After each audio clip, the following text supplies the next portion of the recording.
रोको रुके न रुके और पहुंच गए टॉप 2 में।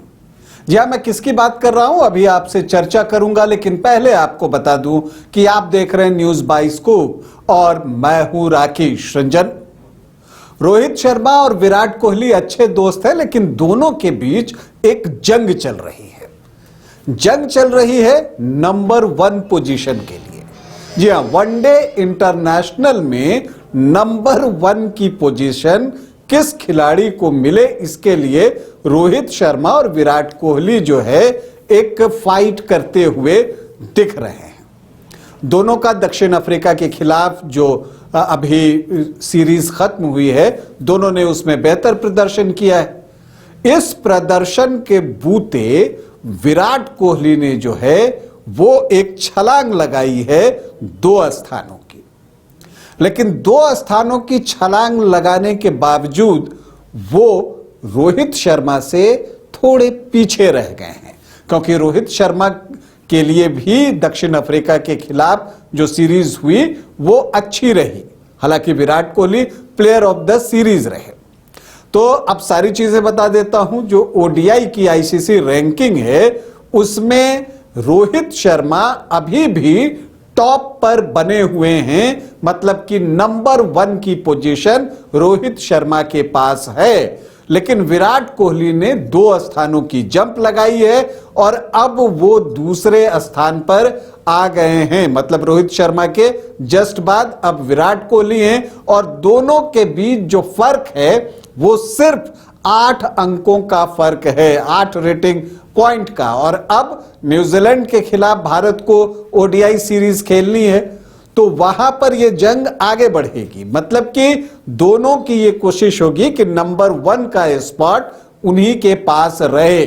जहां विराट कोहली चाहेंगे कि नंबर 1 उनको मिल जाए, वहीं रोहित शर्मा अपनी नंबर 1 की पोजीशन को बरकरार रखना चाहेंगे। और अगर दोनों ने इस स्थान के लिए अपने आप से एक जंग की और दोनों के बीच होती है, तो वो भारतीय क्रिकेट के लिए एक शुभ संकेत होगा और न्यूजीलैंड की परेशानी बढ़ जाएगी। हालांकि जब हम ओडीआई रैंकिंग की बात कर रहे हैं तो पहले स्थान पर रोहित शर्मा, दूसरे पे विराट कोहली, तो तीसरे पर न्यूजीलैंड के जो डेरिल मिचेल हैं वो तीसरे स्थान पर हैं। उनके 766 रेटिंग पॉइंट हैं, रोहित शर्मा के 781 रेटिंग पॉइंट हैं, विराट कोहली के 773 रेटिंग पॉइंट हैं। तो ये 8 पॉइंट पहले और दूसरे स्थान के बीच में गैप है और 7 अंकों का गैप है दूसरे और तीसरे स्थान के बीच में, मतलब कि विराट कोहली और डेरिल मिचेल के बीच में। इब्राहिम जरदान जो अफगानिस्तान के बैटर हैं वो 4थी पोजीशन पर हैं और जो भारतीय टीम के टेस्ट टीम के कप्तान हैं, ओडीआई के भी कैप्टन हैं, हालांकि अभी तो केएल राहुल ने की थी कप्तानी, उनको भी कुछ स्थानों का जंप मिला है। लेकिन जो शुभमन गिल हैं वो ओडीआई रैंकिंग में 5वें स्थान पर बने हुए हैं, मतलब वो 5वें स्थान पर हैं। और श्रेयस अय्यर जो भारतीय वनडे टीम के उपकप्तान बनाए गए थे, ऑस्ट्रेलियाई दौरे पर और चोट की वजह से बाहर हैं, वो भी टॉप 10 में शामिल हैं, 10वें स्थान पर हैं। तो कहने का मतलब ये कि जो ओडीआई की बल्लेबाजों की रैंकिंग है उसमें टॉप 10 में भारत के 4 खिलाड़ी हैं, जिसमें टॉप 5 में 3 खिलाड़ी हैं। नंबर 1, नंबर 2 और नंबर 5 की पोजीशन इंडियन बैटर्स के पास है और नंबर 10 पर फिर श्रेयस अय्यर हैं। जहां तक टीम रैंकिंग की बात है तो वहां भी भारत का जलवा दिखता है ओडीआई में। वनडे इंटरनेशनल की रैंकिंग में भारतीय टीम पहले स्थान पर है और उसके रेटिंग पॉइंट जो हैं वो 121 है। दूसरे स्थान पर न्यूजीलैंड, तीसरे पर ऑस्ट्रेलिया और चौथे पर पाकिस्तान की टीम है ओडीआई रैंकिंग में, तो 5वें स्थान पर श्रीलंका है।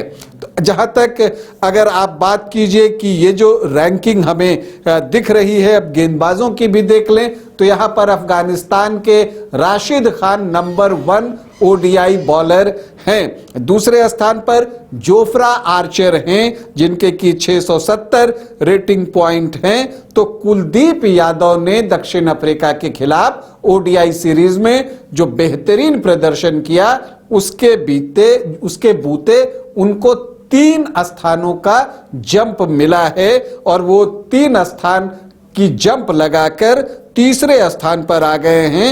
655 रेटिंग पॉइंट कुलदीप यादव के हैं। इसके बाद टॉप 10 में भारत का और कोई गेंदबाज नहीं है, टॉप 10 में सिर्फ कुलदीप यादव हैं। अब इसके बाद अगर आप दूसरे रेटिंग वाले भारतीय गेंदबाज की बात करें तो रविंद्र जडेजा 16वें स्थान पर हैं। तो यह है ओडीआई रैंकिंग जहां रोको टॉप 2 पर हैं और उन दोनों के बीच एक हेल्दी कंपटीशन भी चल रहा है टॉप रैंक के लिए। अभी के लिए इतना ही, इजाजत दें, नमस्कार।